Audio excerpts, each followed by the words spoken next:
বইয়ের জ্ঞান আর মাঠের চর্চার সমন্বয় যদি হয় সুন্দর, তবে ফলাফলও আসে ভালো। বরাবরই বিকেএসপি সেই কাজটাই করছে। খেলার ব্যাকরণের সাথে বাস্তব যুগসম্মত আধুনিক অনুশীলনের মিশেলে বিকেএসপি দেশের ক্রীড়াঙ্গনে ইতিবাচক পরিবর্তনের ঢেউ তুলছে। সেই ধারাবাহিকতায় বাংলাদেশে ভলিবল ধীরে ধীরে ছুঁয়ে যাচ্ছে নতুন উচ্চতা। একসময় জেলা পর্যায় থেকে উঠে আসা খেলোয়াড়রাই জাতীয় দলে জায়গা করে নিতেন, আর এখন বিকেএসপির প্রশিক্ষণার্থীরাই দেশের ভলিবলের বড় ভরসা। সম্প্রতি জাতীয় প্রতিযোগিতায় সিনিয়র টিমে তৃতীয় স্থান অর্জন করেছে বিকেএসপি। এটাই এ পর্যন্ত তাদের সেরা সাফল্য। যদিও দলটি মূলত কিশোর খেলোয়াড়দের নিয়ে গড়া, তবুও সঠিক প্রস্তুতি আর কঠোর পরিশ্রমে তারা প্রমাণ করেছে নিজেদের সামর্থ্য।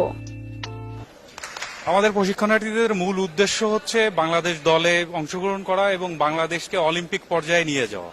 আমাদের বিকেএসপি থেকে আন্ডার 18 পর্যন্ত আমাদের বিকেএসপিতে অনূর্ধ্ব 20 যে প্রতিযোগিতা হয় সেটা হচ্ছে সাউথ এশিয়ান কম্পিটিশন। তো এশিয়ান কম্পিটিশনে আমাদের এখন অব্দি 2022 সালে এশিয়ান কম্পিটিশনে আমাদের অবস্থান ছিল পঞ্চম।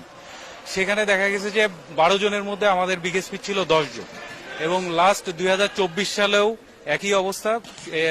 অনূর্ধ্ব 20-এ আমাদের 12 জনের মধ্যে 10 জন অবস্থান করতেছে বর্তমানে।